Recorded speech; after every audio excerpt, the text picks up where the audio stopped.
Surabaya Mengaji. Yuk, dukung dakwah Surabaya Mengaji. Salurkan harta terbaik Anda untuk operasional dakwah.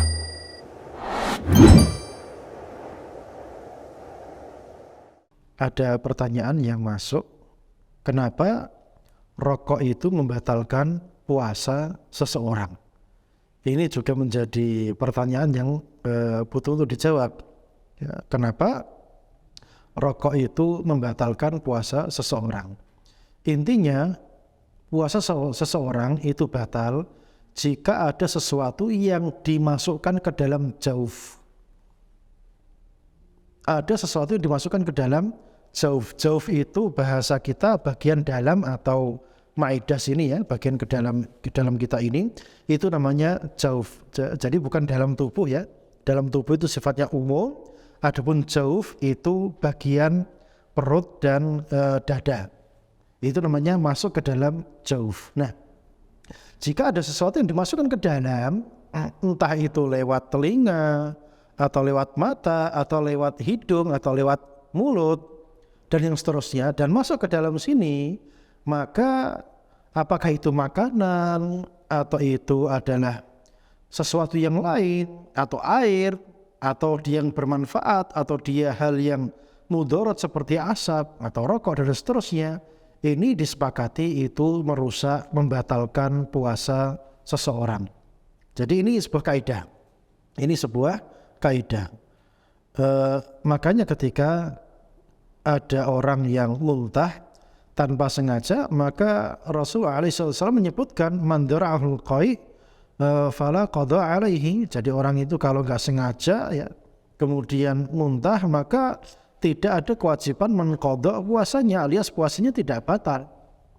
Sama seperti orang yang makan, minum, man akala nasian, ya, contohnya siapa yang makan dia ternyata lupa, wahwa shaim, dan dia dalam kondisi berpuasa, maka hendaknya dia melengkapi atau menyelesaikan puasa yang sedang dia lakukan. Jadi intinya kaidahnya orang merokok itu sengaja atau tidak? Semua sepakat orang merokok itu dia sengaja memasukkan sesuatu ke dalam jaufnya, ke dalam badannya, ke dalam tubuhnya. Nah, kalau sesuatu yang masuk tanpa sengaja, maka nggak ada masalah. Seperti orang makan, dia lupa, maka puasanya sah. Orang muntah, dia nggak sengaja, maka puasanya sah. Orang sengaja muntah, maka puasanya batal. Ini kaidah yang sangat gampang sekali dipahami. Nah, makanya orang yang dia merokok, jelas dia dengan kesengajaan memasukkan sesuatu ke dalam tubuhnya. Maka puasanya ini dianggap dia batal. Kalau nggak sengaja merokok, Ustaz, ya jawabannya sama. Gimana orang itu nggak sengaja merokok? Ya, misalnya nggak sengaja ternyata ada asap rokok masuk ke dalam hidungnya, kan nggak sengaja seperti itu.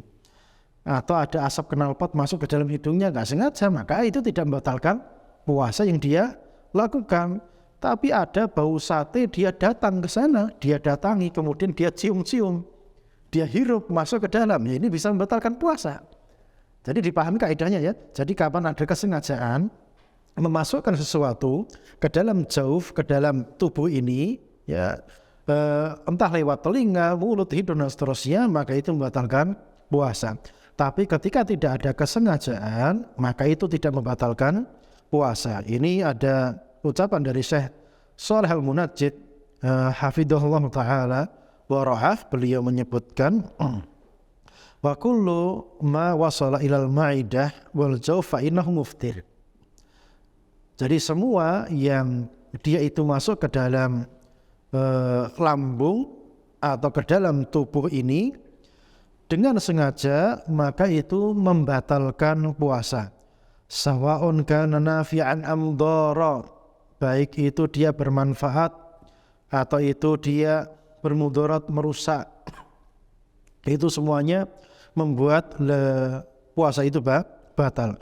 Hatta lawi batala'a lil insani kharzata sabhatin mathalan. Sampai misalnya orang itu menelan biji tasbih, ya, ditelan masuk ke dalam, au syai'an min hadid, atau sesuatu dari besi, ya, besinya nggak sengaja masuk ke dalam, au ghairahu, atau yang lainnya, fa innahu yuftir, maka dia itu batal puasanya. Fala yushtad fil muftir, jadi tidak disyaratkan hal yang membuat batal puasa.